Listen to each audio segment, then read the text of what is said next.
So to wrap this up, we must eat right from the information that we received from the food pyramid and the home cooked meals information and the information about type 2 diabetes.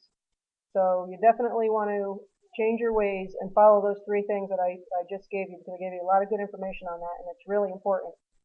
So you want to have that vibrant, feel-good life. Now, I've made the commitment to do so, and I'm asking you all to please do the same thing. If you don't act now, not only at this present age will you not be healthy, but in the future, you will have a future of illnesses, and you don't want that.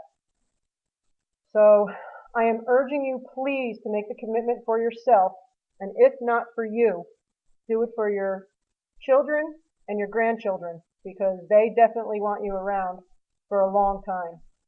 And now this is what your artery is supposed to look like. Nice and clear, not clogged.